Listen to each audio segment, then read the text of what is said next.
اس کو میڈیکل میں داخلہ مل گیا اور وہ میری بیٹی ڈاکٹر بن گئی، اور ڈاکٹر بھی ایسی کانفیڈنٹ تھی کہ سرجن ڈاکٹر بنی۔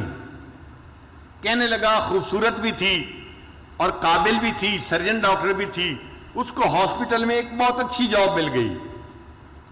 اب جب اس کی عمر 28 سال ہوئی تو میں نے اس کے لیے رشتے ڈھونڈنے شروع کیے۔